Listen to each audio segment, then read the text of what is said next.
Hello everyone, it's Glenda and welcome back to Creative Grandma's Kitchen. I want to welcome you into my home and into my kitchen. And today's recipe is my mom's molasses cookies. I remember eating these when I was little, and I remember my one Uncle Dale who said, "Irma, when you make those cookies," that's my mom, Irma, "will you make sure you call me and make me some of those cookies?" It was one of his favorite cookies. So I wanted to share with you this recipe because it brings back a lot of happy memories in my family of my childhood and some of my relatives. So let me show you everything you need to make this delicious molasses cookie. First, you're going to need 1 cup of Crisco shortening sticks. Now, I know I have a lot of UK viewers and subscribers that are asking me about this because you do not have this in your country. So I'm going to say you can substitute unsalted butter, but just make sure it's unsalted, and you're going to need 1 cup. Now, the reason I like the Crisco shortening sticks is because it's pre-measured. It comes in the container. This is 1 cup. I don't even have to measure it. I just open it and use it. 1 cup of sugar, 2 eggs, 1 cup of molasses. Now there is different flavors of molasses. There's dark molasses, and I use just the full flavor molasses. You're going to need 1 cup of molasses, 1½ teaspoons of baking soda, 1 cup of milk, 2 teaspoons of ginger, 2 teaspoons of cinnamon, 1 teaspoon of baking powder, and 5 cups of flour. So now I'm just going to throw in my Crisco. We're going to add our eggs. And then we're going to add our sugar. And then we're going to cream that together.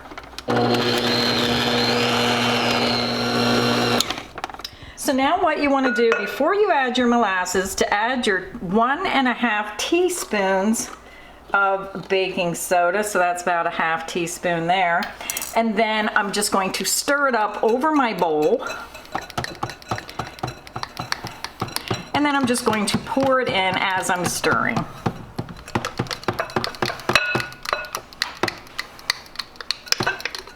I'm going to grab my spatula and get all that out of my cup. Now this is how my mom does it. So she had to call me up and explain to me in detail to do it exactly as she does it. So I will honor her wishes and do it exactly as she does it. So now I'm going to go ahead and blend this together.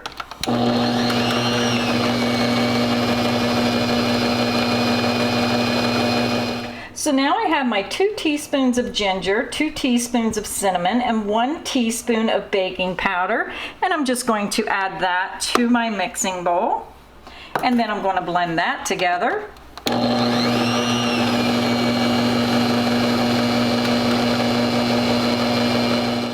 So now, since I have all my spices incorporated into my cookie dough, I have 5 cups of flour pre-measured in a bowl. And I'm just going to start with 1 cup of flour, and I'm going to put it in my dough, and then I'm going to mix it up. And then once this starts getting thicker, I'm going to start adding milk a little at a time, a little milk, a little flour, until we get it all incorporated into our cookie dough. So now, since I have that 1 cup of flour blended in, you can see how the cookie dough has a little bit thicker consistency. So I'm just going to pour about half of my milk into the cookie dough. And I'm going to keep half for later. You're going to blend that in. So I'm going to go ahead and add more flour, then add more milk, more flour, and continue until it's all mixed up.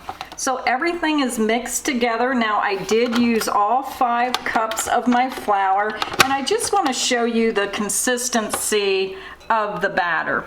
So you can see it's really, really thick, and that's what you want for your cookies.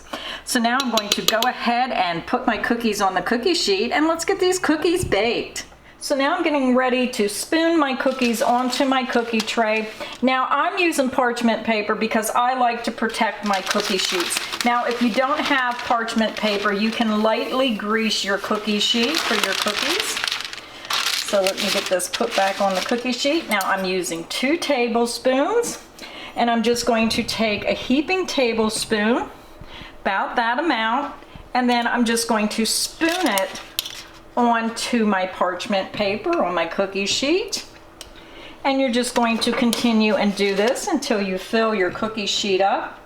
Now this recipe makes probably around 3 dozen cookies. It all depends on how big or how small you make your cookies, so that determines your baking time. Now for this size cookie, where I'm using a heaping tablespoon, takes somewhere around 10 minutes. Now give or take, because all ovens are different, and you're going to bake it until the cookie looks dry. It's going to be dome shaped, and it will start turning brown around the edges. So now, since my cookies are on the cookie sheet, I'm going to go ahead and pop them in a preheated 350-degree oven. And again, this size is about 10 minutes.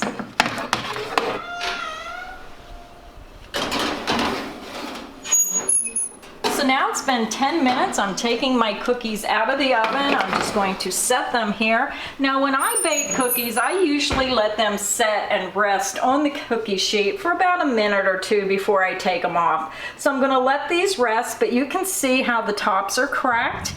The cookie looks dry. It's lightly brown around the bottom, and you can just pick them right up and see the bottom. So you can tell they're done. So let's let them rest, and then I'll be back. So now I let the cookies rest, and see how easy they are to remove once they're set up. Sometimes when you take them out of the oven, they just need that minute or 2 to rest and set up a little bit.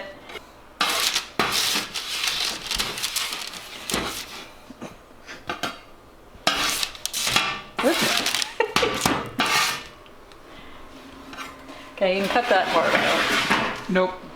So my cookies are plated up. I'm ready to grab my glass of milk and get munching on these cookies. So when you break these cookies open, you can see how they have a cake-like consistency. They're so delicious with that molasses, ginger, and cinnamon.